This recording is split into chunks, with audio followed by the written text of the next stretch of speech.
Nathan, this is a terrible time to buy any used vehicle, let alone the hot market that is used four-wheel drives, but we have a solution. We do indeed. We came up with a list to help you guys out with some unique choices for off-roaders. Now, bear in mind, we know that right now, fuel prices are through the roof and used car prices are through the roof. But we came up with a list that we hope will cater to everybody's taste, and that is exactly what we have here. And if you don't like the list, it's Roman's fault. If you do like the list, I'm the one who came up with it. Now, we've done these lists in the past. Yes. And typically they're like the best used off-roaders for under $5,000 or under $10,000. So what are we doing with under $20K? Well, because prices are so out of control. In fact, I have some examples of prices here that are absolutely ridiculous, even though the vehicles are quite good. As a matter of fact, I looked for some vehicles that aren't on this list that really should be, but they were priced in the stratosphere. So I had to avoid those. Now, I used Craigslist, both for Boulder and Denver, Colorado, and I also used Facebook Marketplace and looked around there. And I used one other thing too with this particular thing, and I forgot the name of it. But okay, so these are real-world examples. Real-world examples located, at least in the state of Colorado, with one example, which will be second on our list, and that one's in Baltimore. But Baltimore's like right next door. That's interesting. Okay. But I had to get it. So this is an interesting list, right? Because if you look at like the world of new off-roaders, I mean, in theory, there are some affordable options out there. Like the Wrangler, still under 30 grand. Yeah. The Bronco, still under 30 grand. But when you look at lots, when you look at dealerships, never going to happen. Never going to happen. Never. And when you want to go off-road, you kind of want to bash, right? Yeah. So one thing that we've always said, and a lot of you guys have said as well, is that if you are serious about going off-road, really, you should think about having something that you don't mind getting partially destroyed. You don't mind trail damage. So we thought that if you're aiming for under $20,000, a majority of the vehicles on this list are somewhat unmolested. There are a couple that are projects, which I normally say stay away from, but they look really good. But the point here is that you can get something for under $20,000 that seems to run well, at least according to the seller, and is ready for off-roading or ready for you to prep it for off-roading. Hey guys, before we get into today's podcast, let me introduce you to Dirt Legal. Dirt Legal helps owners of dirt bikes, ATVs, and UTVs acquire a state-issued street legal license plate that allows these off-roaders to be driven on the street. So no more need to waste time loading up your truck or trailer, driving it to the trailhead, and then unloading it. Now you can simply ride or drive straight to the trail. Here's how it works. Send Dirt Legal your bikes or UTV's information. Dirt Legal then handles the paperwork with the DMV, all for a few $100. And at the end of the process, you'll receive a new title and a street legal license plate, an updated title in the mail. Simple, right? To learn more about how Dirt Legal can make your off-roading rig street legal, go to dirtlegal.com. That's dirtlegal.com. This year, spend less time loading and unloading all of your off-road toys and more time on the trail.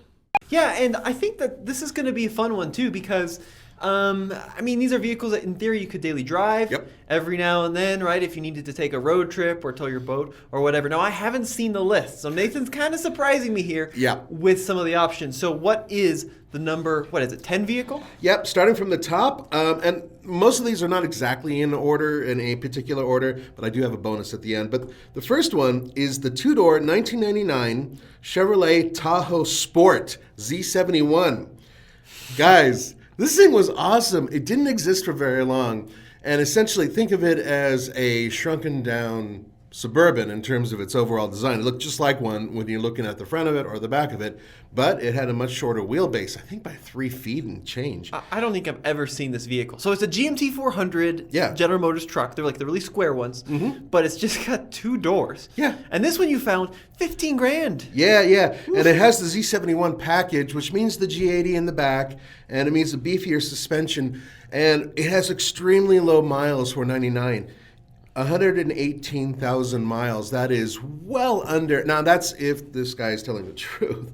But says it runs really good. It's got everything, AC, heat, power, blah, blah, blah, blah, blah, blah.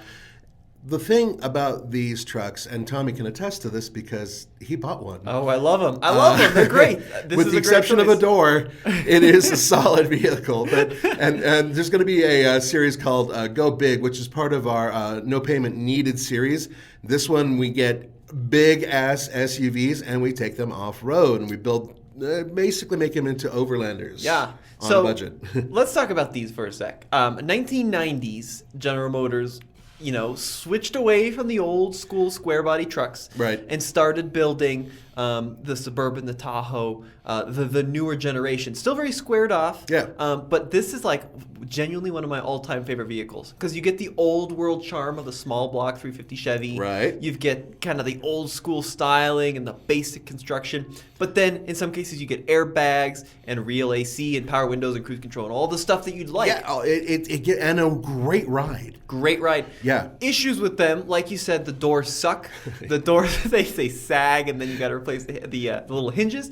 But if you just want a comfortable, large, capable vehicle with horrendous fuel economy and fairly decent capability for a small amount of money, Suburban, Tahoe, Escalade, even first-gen Escalade. Yeah, first thing. Pretty cool. We have an example of that too. There's something very special about this, though. Okay. You can get these, at least I think up until '99, with a manual transmission. Can you really? Yes. In a Tahoe? Yes. Really? I did not know that. Yes, they're super rare, but they exist. So my beautiful Suburban, it's $4,000. It's got 100 bajillion miles, but it's got the 4LE60 and the V8.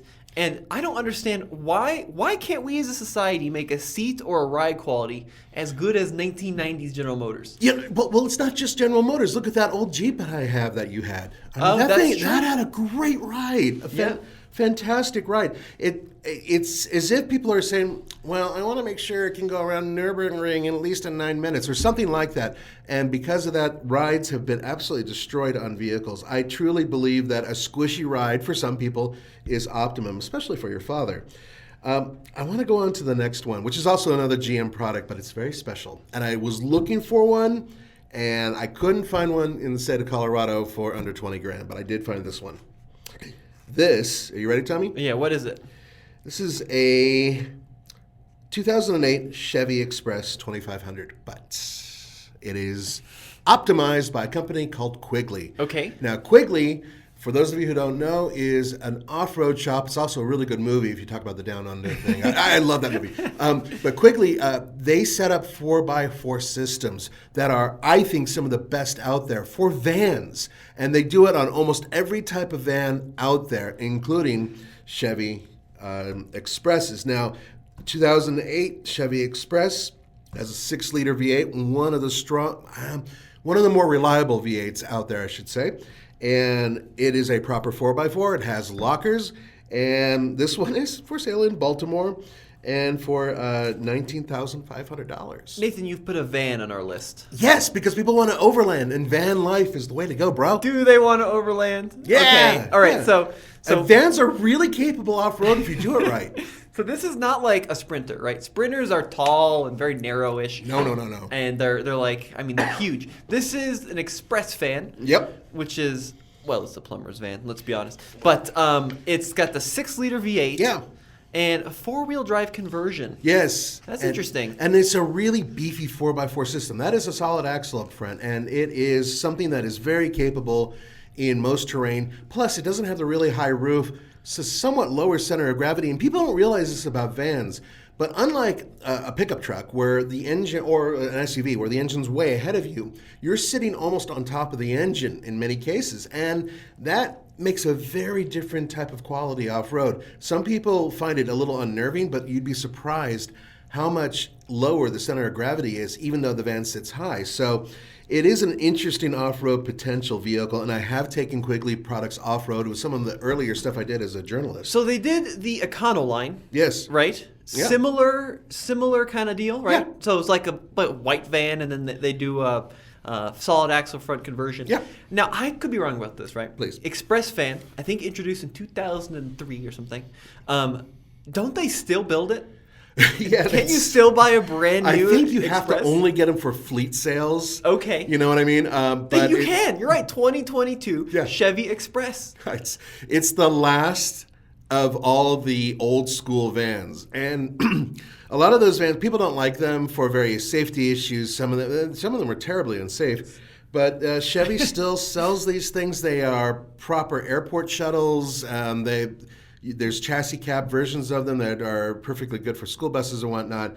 So they do still sell them, and they seem compelled to build them still. And I think they still use the 6-liter too. So brand new. I'm looking at the pricing. 37 something. 30. Yeah. Okay, we're gonna go with it. But that's a 2-wheel drive van. $33,000 starting. Yeah, 2-wheel drive. I'm looking at the Chevy website for the brand new vans. Yeah. You can get it with a 4.3 V6, the 6.6 V8. Oh, the 6.6. Or the little baby Cummins, or the Duramax. That's right. Andre really wants to test one of these. He keeps asking and asking and asking. And they keep saying no, no. They keep saying no. And you know why they're saying no? Because this is not a significant van for the type of audience we would normally reach, I think. That's just part of it. Andre doesn't care. He still wants to drive it. It's also been the same since 2003. Yeah. Andre likes van life. All right. I'll give you the van. I think the van is pretty cool. It's partially converted, too, so it's somewhat of a camper. It is in Baltimore, so for those of you folks who are in Baltimore, go look for it. The next vehicle, and this is a pretty obvious one, but the reason I chose it is because it predates the Wrangler, and that is a 1984 Jeep CJ7. Okay. And I know you like those. Yep. The CJ7s are kind of an overlooked gem in my book. Okay. Because it was a narrower, somewhat smaller Jeep, but still had the capability of anything predating it and, of course, coming after. This one, only mild updates, really. So, they put it on 35s. Obviously, that's a lot bigger than stock.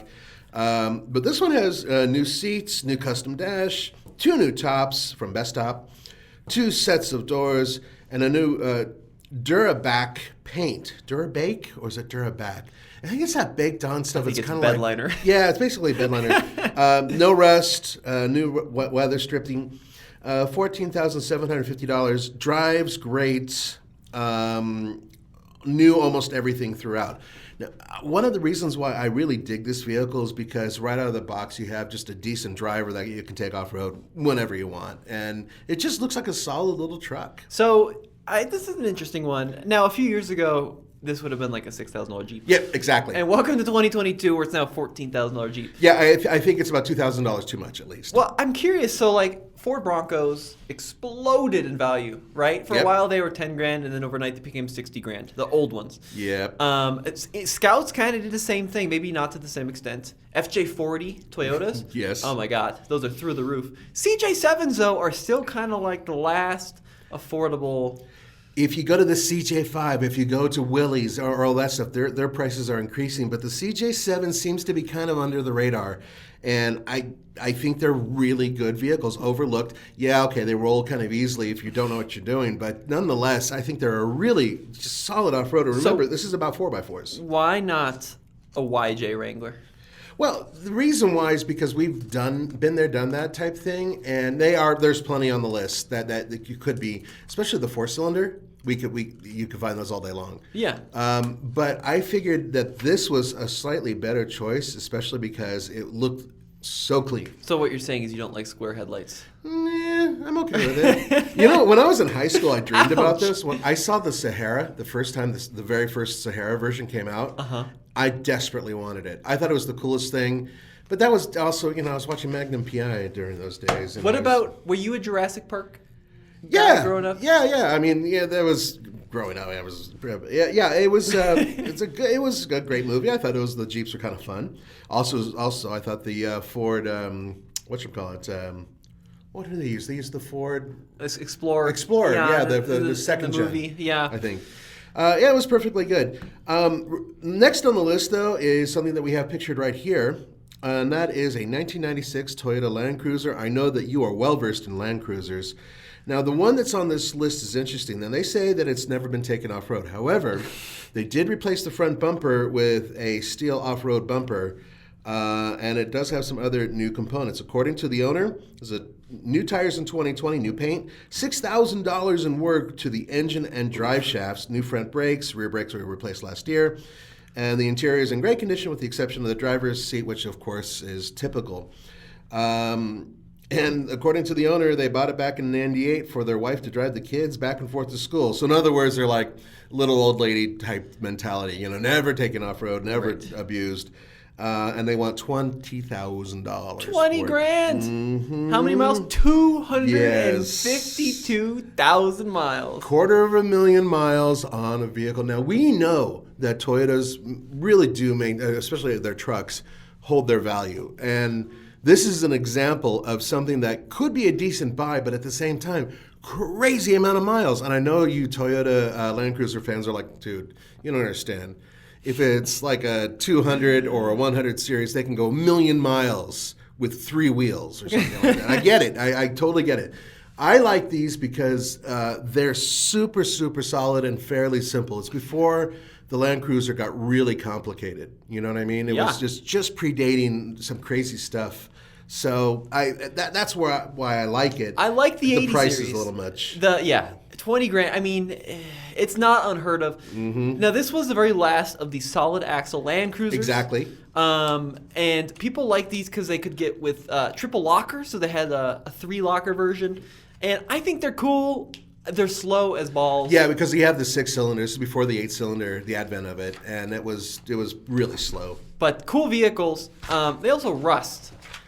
They can. I mean, which is unfortunate. But see, she only took her kids back and forth to school, so she never encountered rust. So there's never any water in the school parking lot. No. In Colorado, we have no water. Our snow doesn't really do anything to cars. So anyway, the one that's on this list that's pictured looks a lot different than the one that I sent to Tommy. So this one that on the screen, actually, I drove this exact vehicle. This was a Toyota trip they did in Utah. Yeah, that was an incredible trip, wasn't it? Yeah, they pulled this out of the Heritage Museum, the Land Cruiser Museum, and I was so disappointed. Why?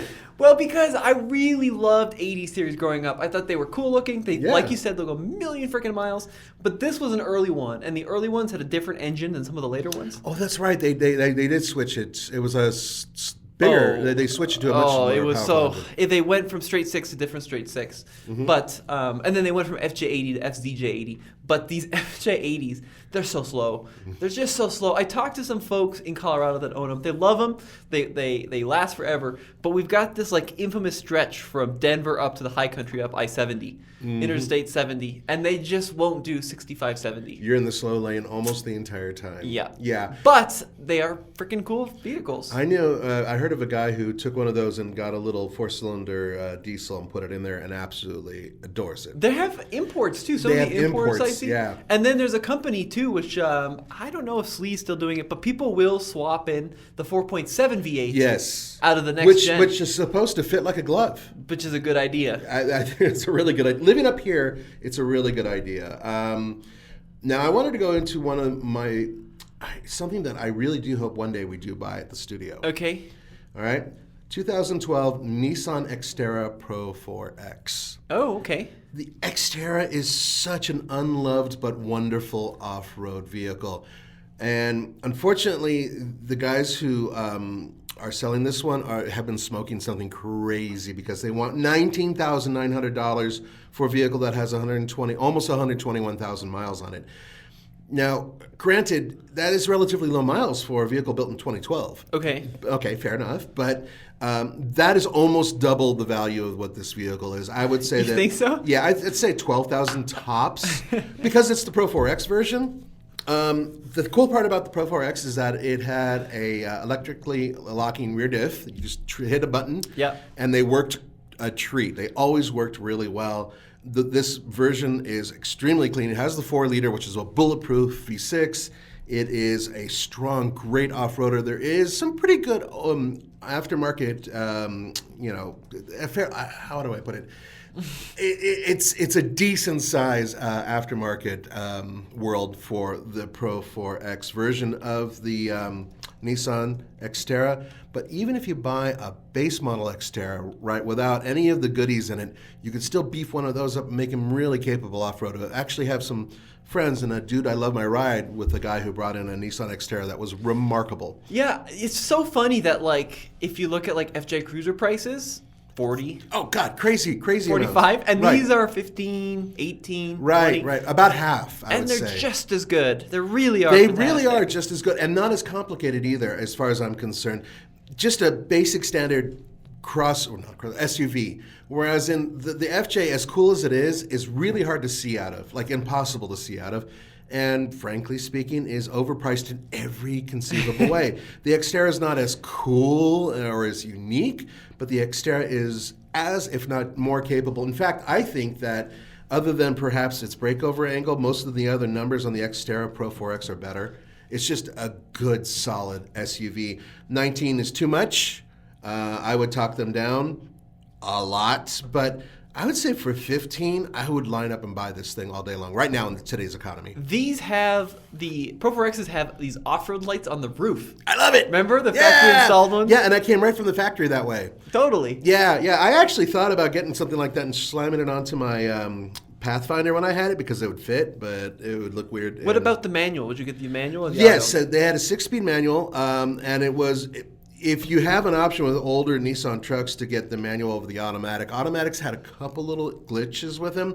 Manuals were solid. And if you wanted a manual truck, perfectly good excuse to get one right here. Pro 4X Xterra. That is a winner on the list. Hell yeah. All right, what's next? All right, now this one, I think you'll agree with me, except for maybe the price isn't too bad. 2010 Lexus GX 460. You know, Nathan, I'm going to take a controversial stand here. I never got the GX thing. Oh, gosh. I never got it. Okay, they're send just boring. in your hate. Aim it at Tommy, They're not me. just a little bit dull. I mean, they're big and they're squishy and they're very capable when you lift them. But don't you think they're a little old manny? Well, yeah, I'm an old man, Tommy. You're not an old man. The thing is that, okay, let's say you want the whole package. Yeah. Let's say you want comfort, convenience, luxury, and off-road capability all in one. You have it right there. The only thing this thing doesn't have, which most of these don't have on this list, is good economy. Well, so they had It's terrible mileage. in the used market. There's two, right? There's a GX 470, which is the older one, and there's a GX 460. But they both look like someone melted the front end, and they're just like, they're just droopy. I get that they last forever, and that they're Toyota Land Cruiser Prado underneath. Yeah. But don't you just think they look so boring? You like them? I'm okay with them. I always felt that they looked too skinny. Too skinny. Yeah, That's from like the interesting. back, they look like they're a little tippy. But when you put on, you don't even have to go crazy with the lift, but if you put on the right tires and you have just the right amount of suspension, I think they look super. But I hate the running boards that are on them. They're huge. I would tear those off in a moment. I know they're better for MPG. It's a whole different story. But this one has 152,000 miles on it, which really isn't that much. For 2010, that's pretty impressive. And it has the 4.6-liter V8, of course, 19.5. Now, I think that looking at these other vehicles we've already talked about, that's still a little too expensive considering what we're going through right now. That's not a horrible price, and these things have been known to go 250,000 miles on the same engine transmission. They do last for frickin' ever. I give Yeah. you that. And they tow a lot, and they're comfortable. They're really good off-road. I mean, they really are. But Nathan, just buy a LR4. Yeah, you wouldn't need. Well, it's funny you mentioned that. So that's next on our list. But before we get to that, one other thing I wanted to mention: I do not have a Toyota 4Runner on the list, and that's because I have this GX on the list. And in my mind, the 4Runner and the GX, ironically, for 2010 4Runner would only be a couple grand less. I'd rather have something that could hold another row of people and be comfortable and squishy. And But what about the droop factor? It is it's just droopy. The 4Runner, the 5th gen 4Runners are tough looking. I like the V8 4Runners, which is what that's- 4th gen. That's the 4th gen, Yeah. and they were kind of rare. You don't see a lot of 4th gens running around. I had a buddy that just bought one. I think he paid $30,000. See, that's my point. So this is 19.5, right? And it gives you everything that has, and then on top of that, it gives you more space and more luxury. So something to consider. So the next one on our list, you just mentioned it, 2011 Land Rover LR4. Now this one is considered the base version of it, but it looks like a mild lift. Tires and wheels looked very, very tasteful the way that this guy did it. 18 grand at this dealer, 130,000 miles. People are going to give me so much hell for choosing a Land Rover over a Lexus. But the Land Rover has so much personality. It looks better. It's more comfortable. I think the interior just looks cooler overall. I love the air suspension. I know they all fail, but I love the air suspension. I like the V8 engines too. They're just lovely vehicles. This one might be, this is a V8, but they also the 5-liter. They also have the supercharged 6. Honestly, to be brutally honest, like the LR3 is probably a little better from longevity. People ask, like, what is the best Land Rover? 2006 to 2009 LR3, bar none, it's going to be the most reliable. It's going to give you 80% of the LR4 experience, but the LR4 is more refined. Now, how was your Land Rover ownership experience? What was that like? Okay, so I had the first generation Discovery, and that was I loved it. But I hated it. My wife absolutely wanted it murdered. It would leak oil like the Exxon Valdez. I had a manual transmission, which was really rare for the United States. And Tommy, you rode it, I believe. And I did. Yeah, it was one of my ago. first memories with Nathan. It was like a 96, right? Was it beige or white or something? It was white on the outside, beige on the inside. And I remember we were driving to this really cool off-road course with the windows down, like 115 degrees. Yeah. Kept overheating. I had thermostat What issues. an adventure! Yeah, the heat always had it. Yeah, so I'd have to turn the heat on in it and drive. It was difficult, but it was also extremely good off-road. I had street tires on that thing, and it did off-roading better than most off-roaders at the time. It was just extraordinary, but I wouldn't recommend that unless you are serious about doing some of your own work. Now, this one is for $18,999. Yep, it's expensive. 19 grand, basically. But not unheard of. A lot of these are going to be like 25 grand. And if you get a last year, which I think was 2016, like you'll find them in the $35,000, $40,000 Which is range. what was really surprising me, which is why when this one came out, I just immediately jumped on it in terms of pricing. And I think it's a really good-looking one, too. I mean, I do agree with you that it looks astonishing. One thing about Land Rover is that a majority of their vehicles, Range Rovers and Land Rovers, I think are really good-looking, aesthetically at least. So Totally. And, you know, at least when they new out of the box, they're really good off-road. Now, this next one is dear to my heart. And it's crazy how low the mileage is. So I decided to throw this in here, guys. For those of you who don't mind losing your kidneys as you're driving or having your spleen launch out of the top of your head, I highly do. In terms of off-road capability, this is one of the most off-road capable vehicles on this list. You're not going to debate this because you can't. You can't debate it. It's also the slowest vehicle on the list. by a massive margin. This one says it's a 95. Interesting. Well, so it's an import. So what we're looking at is a Suzuki Samurai. And this, I believe, is a narrow body Samurai. So it's an imported model. Yeah. Left-hand drive. And 12 grand. Now you owned one, Nathan. Is it worth the money, you think? If you look at this one that's actually on here, it is remarkably clean. Everything on it just looks brand new and cherry. But on top of that, it has air conditioning. Woo! Wow, what a wonderful choice for a vehicle that puts out around 70 horsepower when new. I believe this has the larger displacement 4-cylinder engine, and if it does, that's a really good thing. Because you can't drive the speed limit here in Colorado. The one that I had was an 87. Yep. And that one did not have enough power, even though I had the carburetor worked on, even though I tried my best to find a way to make it perform a little better, I could not get it to Colorado speed limits other than 55 going downhill. The fastest you got it up to? I got it to 60. And when I did that, for those of you who have ever watched The Right Stuff, one of my favorite movies, by the way, when they're, the guys, Chuck Yeager's breaking the sound barrier and everything's like, blah, blah, blah, blah, and, there's shaking and, things are breaking. That was what it was like to go 60 in the Suzuki. I thought that I had broken the sound barrier. Everything was just freaking out in the car. Not the best for high speed. However, here's one of the important points I always make about Suzuki Samurais and other vehicles like that, but specifically the Samurai. Let's say you really wanted a side-by-side, right? Yeah. And you wanted to take it off-road and just have a good time. You had it, going to get a trailer and everything else.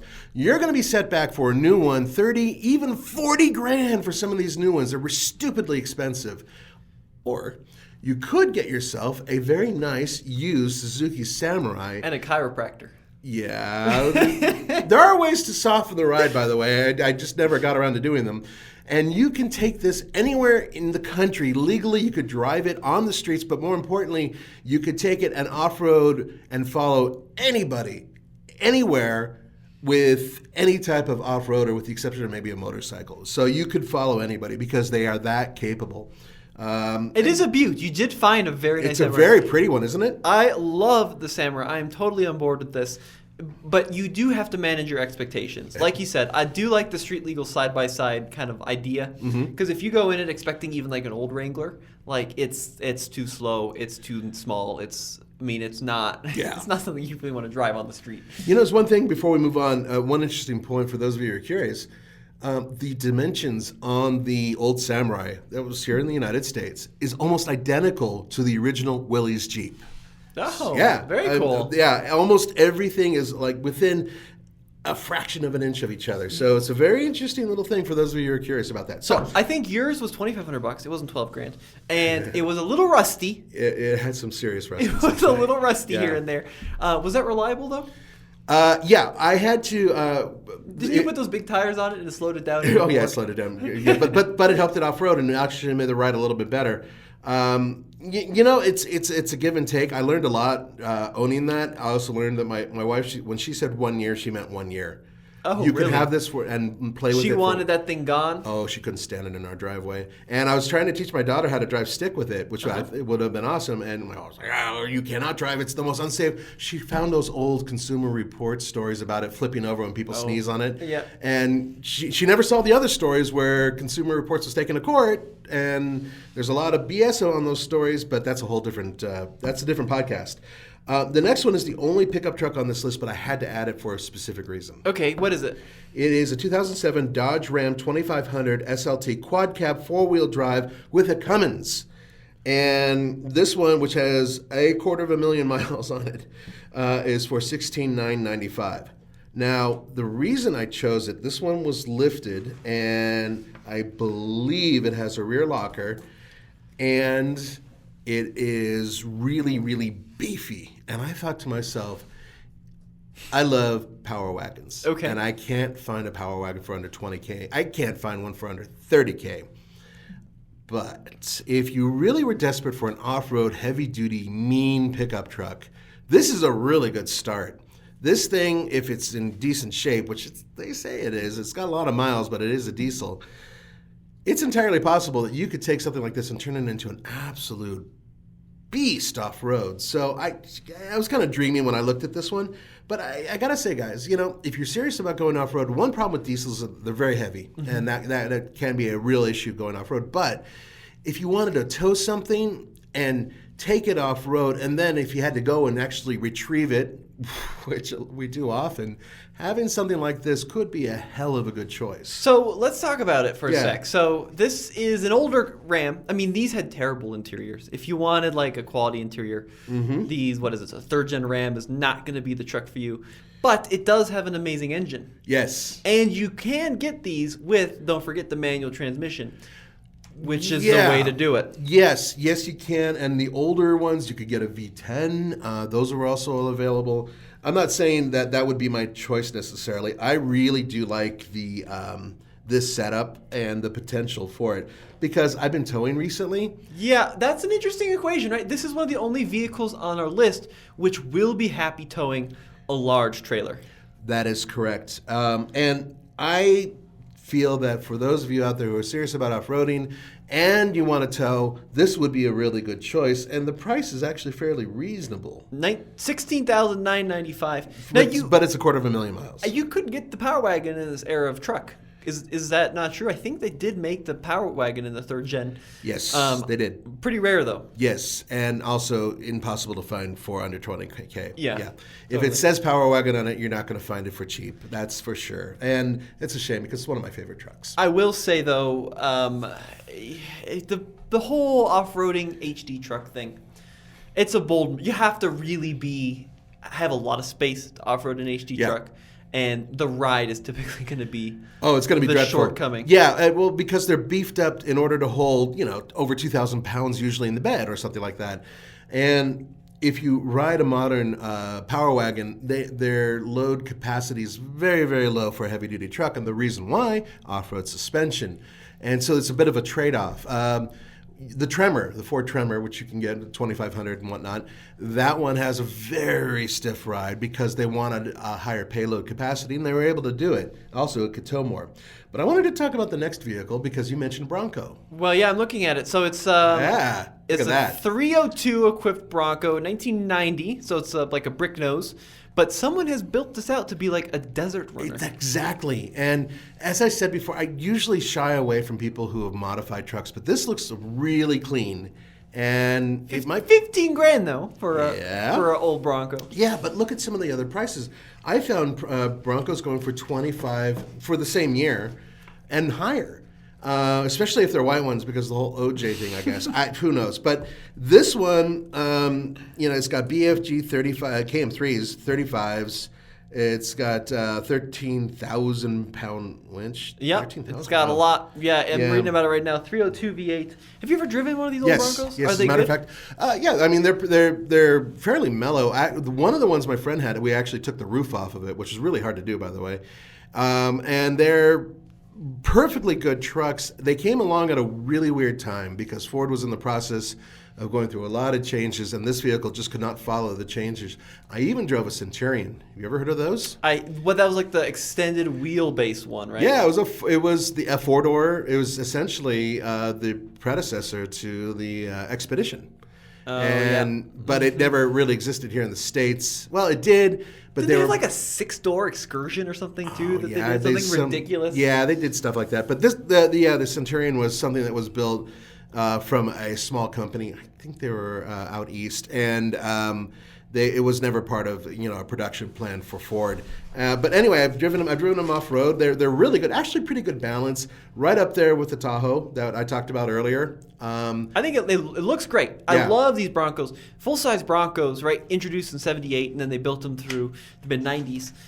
They had a bunch of different generations, and I think it's a great vehicle. Now, would I want a daily drive a 1990 Bronco?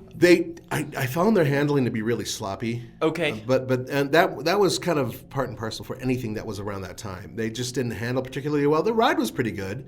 What about the Bronco 2? I had one of those. Yeah? Yeah. And you survived to tell the tale. I know. That was, we used to call them wrecking yard cars, and that was something that I would drive around to different auctions when I worked at my family's wrecking yard. And the one that I had, unfortunately, had the automatic transmission, and it was lifted. Okay. It had everything in it that I was convinced that my uncles were trying to kill me. Were you hated it that much? Well, it was very tippy, but I did take it to a few places off-road, including up near Glamis. I mean, I really off-roaded it. It did really well. It just had no power. It had that small V6. It burned a lot of oil, and I was driving it back in the mid 90s when I was driving it, even though obviously it was an 80s. I think it was an 86. So for folks that don't know what we're talking about, Ford back in the day had the big Bronco, and then they had a little Bronco based on like the Ranger, and it was super narrow, and they were known for tipping over. Yeah, and it had a very, very short wheelbase, which was really good for off-roading. They were actually, I mean, the numbers on it for off-roading were spectacular in terms of approach, departure, and breakover. Not enough power to weight, although a lot of people who modify them do change that, and they widen things out, widen the track, which I suppose could help. But adding weight to those things was a terrible idea. It was an interesting vehicle. It had really cool back seat because it had this really cool like safari bent glass in the back, so you could kind of look up and see through it. My friends did not like riding with it in it at all because it was a very bouncy ride. Would you recommend a Bronco 2? No. No, I wouldn't. I wouldn't unless you know what you're doing. Because it's just a lot of work in order to make it better, or if you're going to keep it stock, that would take a lot of work as well. It was an unusual. It predated the Ford the Explorer. Okay. And the Explorer really was a vast improvement, first gen, over this thing, and that was the whole point. And it was just. It was close, and it had a lot of potential. And there's some collectors out there who swear by them, and hey, more power to you. I just felt that they were very difficult to begin with. I remember trying to work on it, service it, and the engine bay was just really narrow for me. And there's just nothing was easy. Did it fall over at all on you? Nearly. I almost had a real problem off road one time, and that could have been bad. I wanted to add. So that's the top. Those are the 10. Okay. That I came up with. It's a good 10. Yeah, I wanted to be a little unique with some of these choices. Obviously, we could have made it easy. There's plenty of Jeep Cherokees and whatnot on the list that are perfectly good off-roaders that you can get really good ones for like 10 grand still. But I wanted to, as a bonus, what is this postal van you have put as the bonus here? It's not a postal van. Okay. I added a 1995 Isuzu Trooper LS. I love the Isuzu Troopers. I owned one. It was extremely good. It drove great. Not a lot of power. It was blurple? Yeah, it was. The color was terrible on mine. But this one is for $4,400. I believe this one had, it was really low mileage. I'm looking at it. 174,000 miles. This is the automatic, which I do not recommend just because you cannot get power out of the automatic. At least there was a 5-speed that was available, and that was a much better powertrain. Later on, they had a much more powerful V6 as well. This one was before the really good V6, but still even though Isuzu no longer exists in the United States as a purveyor of cars for regular people, they still sell trucks. You can still find lots of parts. There are plenty of mechanics that can still work on them. They are very good off-road vehicles. They're very easy to modify, fairly easy to modify.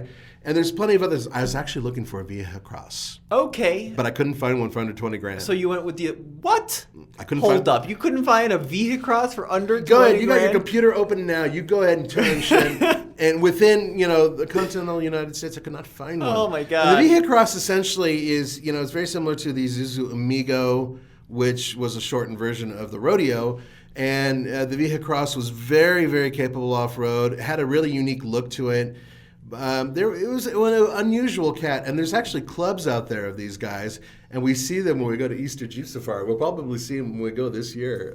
They're funny guys, and they can really off-road. These things are able to keep up with pretty much any Wrangler out there. But this, the Trooper, was much larger. Not quite as large as the Toyota we talked about earlier, but fairly large, really good capacity, decent tow vehicle too. It's a proper truck. It has a frame and everything else. Solid rear axle, but it had an independent front end. It was very, very capable in every terrain it was on. Yes, people say they were tippy. The entire time I owned mine, I never feared for my life going around a tight corner. And yeah, as cheap as chips. So, really cheap to buy. Great list, Nathan, but I do have some questions. Yeah. Mitsubishi Montero, not on the list. Missing in action. Yeah, I know. I'm still frustrated with what happened to mine. It would have been easy to put one on there. I would recommend the first and second generation over the third generation, considering my experience, but I'm sure there'll be people out there who will argue. The second generation Montero and they had a 2.5, like a mid-generation one, which I actually know a guy, Jalopnik, who owns one. I would say the second generation is like the best for off-roading and still was a fairly uncomplicated vehicle. The newer they get, the more complicated they get, the more problems cost money to fix, and that's part of the issue. Or you can get a first gen like I had, and the first gen, it was just such a solid, it's still one of my favorite vehicles. But okay. I cannot find the first gen because they all rusted out. Well, no, I mean, they're just really rare. Okay. There's we see one whenever we go up to Goldmine Hill. There's this one dude who owns one that was rolled over or something, and he's still thinking about selling it for 3 times its value. So Mitsubishi Montero not on the list. Not on the list. But good potential. Yeah. Now, what about the Grand Cherokee? How has yours been to own? Absolutely fantastic. I only have one issue with it, and I'll get to that in a second. I recently towed with it. Yeah. 2 different U-Haul trailers. One that was loaded probably up to about 4,000 pounds. Towed like a treat. Okay. Towed great. And it doesn't even have a frame. And this is a 2001. 2001 with the 4.7. A recently, thank God, rebuilt transmission or brand new transmission. Yep. And it tows really, really well. Surprisingly well. The suspension setup on it is absolutely great for regular street driving. Very smooth, comfortable seats. I got almost everything working. I was about to work on the heater core, but then it started turning into spring in Colorado, and I decided, I think I'll wait because it costs about $1,000 to fix it properly. My daughter's driven it back and forth to school several times when we've had deep snow. She loves it, except for one thing, and this is the problem. What's the problem? Gas mileage is bad. Is it? Oh my God, it's terrible. For a vehicle of this size, which isn't much bigger than the RAV4 of the same year, it's remarkably thirsty. On the highway, if I'm lucky, I'm getting like 18. Now, I know it has beefier tires that don't help. My best MPG was 19, and that was being really, really smooth and careful right when prices were going through the roof. They've gotten a little bit better here, but I was drafting off trucks and stuff like that, trying to get better mileage on the highway. It really likes premium, even though it doesn't have to run on premium. It really likes it. It knocks if it's not on premium. I would argue that the WJ Grand Cherokee is probably one of the best vehicles you can get for cheap. So those are one of the few which you can still get for under like 6 or 7 for a decent one. And they run forever. I know Jeeps old Jeeps have like this reputation for being grenades, right? But I think a lot of that is due to like the Daimler Chrysler era Jeeps. Yeah. You know, like if you look at vehicles like the Patriot, the Compasses, those are pretty trash. But the WJ Grand Cherokees, they go forever. Straight 6, V8 options. I would rather get this over a Liberty. Would you really? Yeah, I totally would. The only reason the Liberty had anything remarkably compelling was that they did have for a while the Renegade version. Which was Renegade Liberty. Yeah, that was kind of cool. And they also had a manual transmission option. But I would still get the Grand Cherokee all day long. I think that it's just a superior vehicle, better engineering, better ride, better handling, better off-road. And you can also modify it if you want to. Liberty was really hard to modify. So when it comes to Jeeps, I do want to throw in an honorable mention. I did like your 84 CJ, but I do think YJ and TJs are very good. Yeah. TJs have always been expensive, and they're not getting any cheaper, especially like an LJ, the extended wheelbase one. Yeah, those things are prized. Yeah. You're going to be looking at like 25, 30 grand. But I really had a great experience with my square headlight Wrangler. Yeah. 95. It was lovely. 4-liter straight 6. It's old enough. Once again, it's kind of like the 1990s GMCs now, where it's old enough to be cool and kind of retro and funky, but not old enough where like you're messing with points and carburetors and that kind of thing. Right. So really liked it. Now, as a daily driver, right, no airbags. It's not doesn't have the best AC system in the world. I'll be honest about that. But loved them. If you had to take one of these vehicles as a daily driver, though, as like a vehicle you were going to take on the trail, bring your family maybe to dinner every now and then, which on this list was going to be your choice? You're going to hate my answer. What is it? The GX. Wow. Because you said family. That was your fault. You said family, and because of that, that was the first thing that came to my mind. First of all, this is a very important note. My adorable, loving wife, who I love so much, does not like a lot of the vehicles I bring home. She's mediocre with the Jeep, to be honest with you. She's just like, it's old and it's cheap. I said, yes, honey, but it doesn't leak. It doesn't leak. It's really clean. But ever since I towed with it, she's very happy with it because I moved a lot of furniture. Now, she has a friend, and her friend has a GX, a pristine, newer GX. And I have a feeling that if I brought home anything other than, on this list, than the GX, especially if I brought home the Suzuki, she would bludgeon me to death. She would not be happy. She doesn't like cheap old vehicles.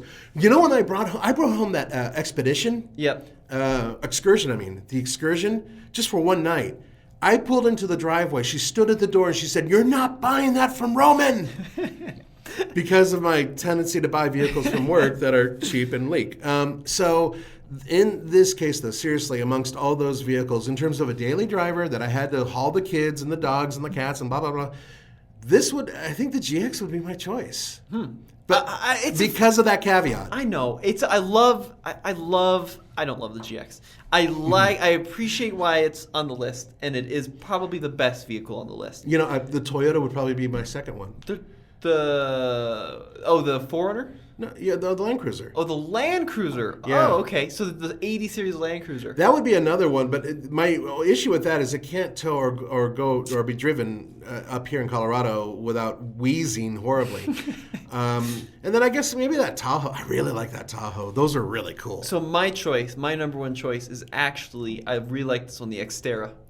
The Xterra is really cool. Highly underrated choice. Isn't it I mean, it's so people, and I think we need to buy one in the future. I think you're right. Do some sort of, maybe when prices start coming down, we do a different type of super cheap thing, and maybe the Xterra is on that list. And I know a lot of you guys agree with us that the Xterra just doesn't get the love it deserves. And we should get an Isuzu Amigo. Oh my God. Yes, the Amigo would compete directly against it. Isn't the Amigo, was that the Honda Passport underneath? No, that was a Rodeo. Oh, that was the Rodeo. Yeah, and that was really good.